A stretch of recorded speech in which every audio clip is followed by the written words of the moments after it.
Hello everyone and welcome. Today I'm going to give my review on episode 6 of Obi Wan Kenobi. Kenobi and Kor narrowly escaped the Dark Lord's wrath on Jabim, and was bested by Vader in combat and left to die.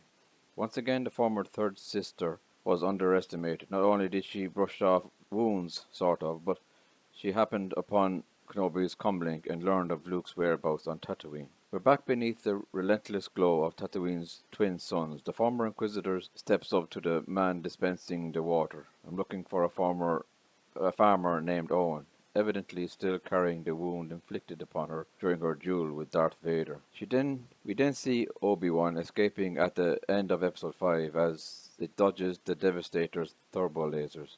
Even with the transport in their sights, the Imperials still can't get the job done, and for some reason haven't thought of dispatching a wing of TIE fighters. Our first glimpse of the Dark Lord is when he strides down the Devastator's bridge and tells the crew to increase firepower. The situation is looking grave on the transport when Roken announces hyperdrive's almost ready. Obi-Wan quietly questions their odds of survival, and the renegade leader admits that the hyperdrive's motivator is damaged and the ship's shields will soon be breached. Back on Tatooine, Uncle Owen and Luke enter a junk shop in search for a speeder part. The water dispenser from the beginning of the episode then appears to warn Owen that Reva is looking for him. We then cut to Leia protesting Obi-Wan's plan to divert Vader's attention by flying a shuttle away from the transport.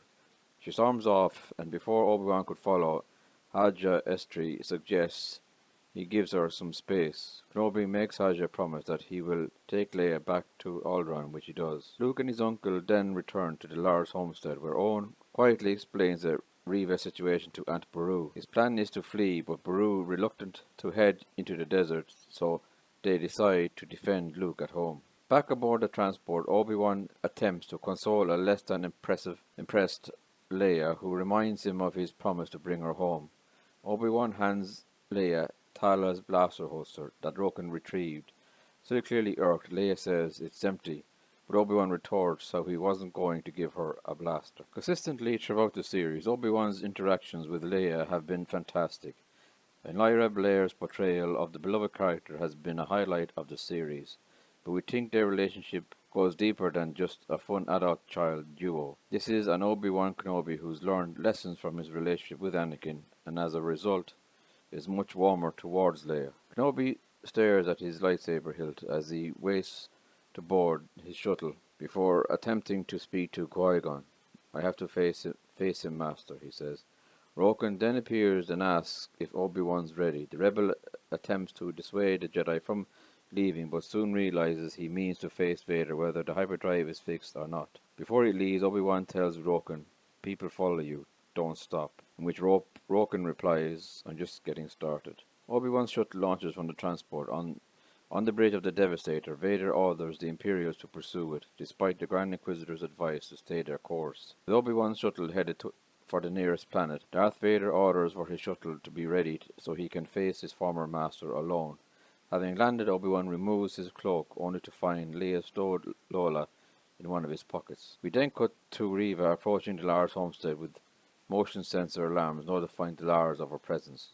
Vader's shuttle lands on the unknown planet, and the head-on shot of it carving through the mist looks like a stark scathing through water. Vader walking down to the Imperial shuttle's gangway is a moment that dripping with atmosphere. The Dark Lord stops and sees Obi-Wan Kenobi waiting for him, lightsaber hilt at the ready. Vader asks his old master if he means to destroy him, and Obi-Wan replies with the line he famously says to Anakin just prior to their famous duel on Mustafar, "I will do what I must." At this moment he ignites his bright blue lightsaber and twirls it into a ready stance that we see during his battle against General Grievous in Revenge of the Sith. This is a neat detail because it's a kind of swordplay that we expect from Obi-Wan in his prime. It's a visual message that he means to fight hard. Interestingly, Vader provides a different reply to one he used in Revenge of the Sith. He simply says, "Then you will die." He says exactly the same thing to his former Padawan Ahsoka Tano in Star Wars Rebels during a duel that's become a fan-favorite moment in Star Wars canon. As soon as Vader ignites his lightsaber, he swings at Kenobi and they begin the duel we waited the entire series to witness. Obi-Wan's got his mojo back, and he's definitely not the acrobat he once was, and neither is Vader. The Dark Lord might be volatile conduit for raw energy, dark side energy, but he's also physically limited by his hulking suit and injuries. It's a compelling dynamic. We then move to the Lars homestead as Riva gains entry. Owen steadies his blaster rifle and fires first. The farmer misses and the Dark Jedi deflects a few shots, even as Beru rains her own barrage of blaster bolts too. We're then whisked back to Obi-Wan and Vader, hacking away at each other, the blaze striking surrounding rocks in the process. Kenobi knocks Vader back using the Force to bring down a tall rock formation upon him, but the Dark Lord steadies it. Your strength has returned, he says, but the weakness still remains.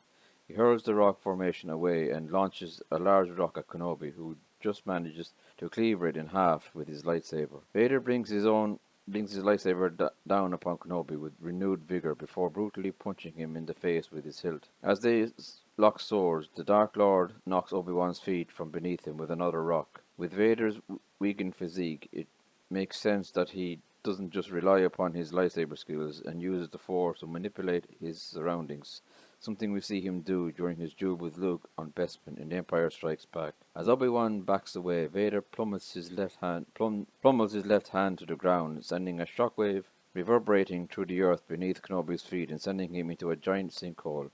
Vader then proceeds to bury his former master in a tomb of rocks before gloating, "Did you truly think you could defeat me? You have failed, Master." Riva has Owen cornered on a gangway. When she mentions the farmer loves Luke as his own, Owen replies, "He is my own." This is an important moment that surely has a bearing on Riva'S redemption later in the episode. Owen then uses a large pole to hit Riva's wounds and, in a particular violent moment, grabs at it and squeezes. Ultimately, he is no match even for the wounded Force user and is thrown off the gangway. As a former Inquisitor walks into the room where Luke is hiding, Beru valiantly ambushes her, but is soon overpowered. Luke is already escaping though, and Riva can only watch as his legs disappear through the roof hatch. The boy runs for cover in a nearby canyon, with Riva in pursuit before back in half-buried Obi-Wan. The Jedi struggles as he uses the Force to keep the rocks from crushing him. All the while, we hear flashbacks of both Anakin and Darth Vader. After we hear Vader saying, "I am what you made me," there's silence. A sequence of flashbacks of Leia and Luke then plays out, which Obi-Wan uses to channel his connection with the Force before sending his rock tomb skyward. He then jumps out of the sinkhole and pursues Vader. The Dark Lord stops as he walks back into his ship and turns to meet Obi-Wan's lightsaber, barely managing to block it. Obi-Wan doesn't let up. He spins 360 degrees while twirling his lightsaber around his back, Anakin's own signature move, before force pushing the Dark Lord into a rock formation. With Vader staggered, Obi-Wan raises his arm as tens of rocks float up into the air. He then proceeds to plummet his hapless former apprentice. This is Obi-Wan using the Force like we've never seen before. Vader eventually finds his way through the barrage and pushes Obi-Wan back as they lock sabers once more.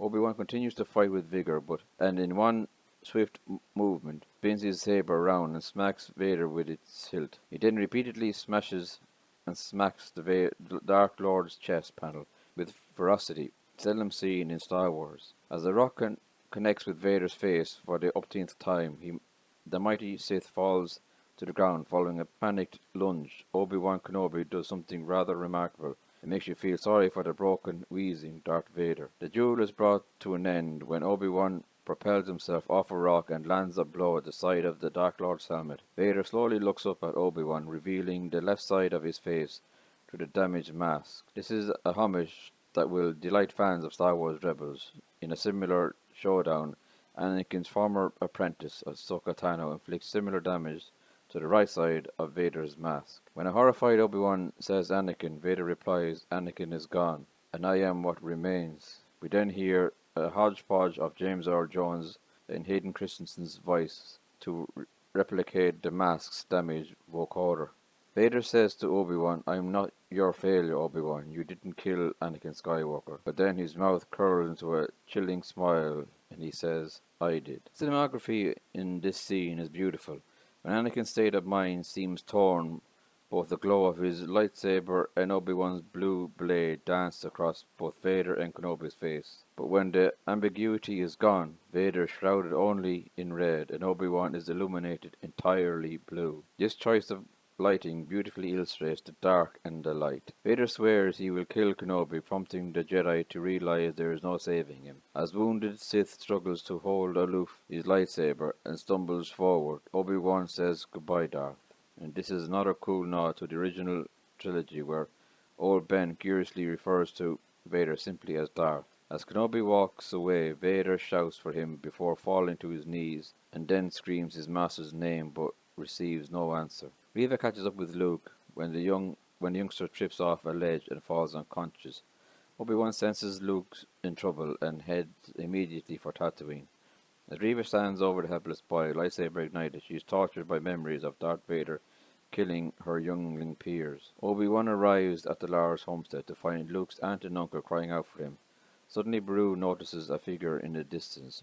Reva's returning Luke's limp body unconscious but safe. It's inconceivable that attempting to murder young Luke would evoke memories of Reva's past trauma. If anything was going to bring her back to the light, this was it. Still, it's hard to avoid the fact that moral flip-flopping has become a tired Star Wars trope. Back within his fortress, Vader assures a hologram of none other than Emperor Palpatine that he is loyal only to his new master. We like how the whole series has been learning experience for the Dark Lord, a transformation into Darth Vader of the original trilogy, culminating with John Williams' infamous Dark Imperial March. We're then transported to Alderaan, where Leia is getting ready, complete with her holster, and makes her way to the landing pad with her mother, where Bail Organa is waiting for Obi-Wan's shuttle to land. Obi-Wan admits to Leia that he knew her parents and lists the qualities she shares with them, before explaining he can't tell her anything more. All the while, John Williams' Princess Leia's theme plays in the background. Obi-Wan tells her to contact him if she ever needs help from a tired old man, but makes it very clear she cannot tell anyone she knows him. This helps mitigate the fact that Leia never once admits to knowing Obi-Wan in the original trilogy. Back at the Lars homestead, we learn that Obi-Wan means to move further afield to leave Luke in the capable hands of his family. As the old Jedi leaves, Owen asks if he would like to properly meet Luke, and beaming, the Jedi walks over to the boy, T-16 model in hand, and says the two words the entire fandom have been waiting to hear all series. Hello there. There's one big surprise left in store though. As Obi-Wan heads off in search of a new home, a familiar-looking spirit appears ahead of him, Qui-Gon Jinn. A baffled Obi-Wan greets his old master, who says, "I was always here, Obi-Wan, but you were not ready to see." And while he didn't always agree, didn't always agree with everything the characters did, you simply cannot fault Obi-Wan Kenobi's incredible cast. McGregor put in a performance of his career. Vivian Lyra Blair was a perfect little Leia, and Moses Ingram's Reva is a wonderful new addition to the Star Wars universe. Add this to Hayden Christensen's triumphant return and that Liam Neeson cameo, and the series delivered a plethora of memorable performances. The finale is the best episode by some margin, and largely down to its handling of Darth Vader. We came to witness the fight of the century, and when it finally arrived, we weren't disappointed. Darth Vader is at the epicenter of some of Star Wars' greatest ever, and you can add Obi-Wan besting him for a second time to that list. Vader's vulnerability is hardly been explored on screen, and was something truly haunting seeing him broken and screaming for his former master. Obi-Wan Kenobi's greatest triumph is that it makes you feel sorry not just for Anakin but Darth Vader. He just wished the thrilling battle lasted longer. The end satisfies by setting up a landscape that's more akin to Equilibrium at the beginning of A New Hope. Getting around the fact that Leia doesn't appear to know Obi-Wan in the original trilogy was a clever move, and Obi-Wan's decision to move further away from the Lars homestead makes sense. A bloodied Vader reaffirmed his allegiance to his Emperor, puts him much closer to the ruthless henchman of the original trilogy, and that meaning that Qui-Gon Jinn was the canonical icing on the cake. In hindsight, Obi-Wan Kenobi was tasked with delivering the insurmountable expectations, were arguably the highest they've been since The Last Jedi. The Mandalorian has set the benchmark for Star Wars television shows, and in a side-by-side comparison, Mando wins outright. But Obi-Wan Kenobi did deliver where it mattered. Overall, I give this episode a 10 out of 10. Well, that's it for now. Please like and subscribe to my channel, and until the next time, may the force be with you.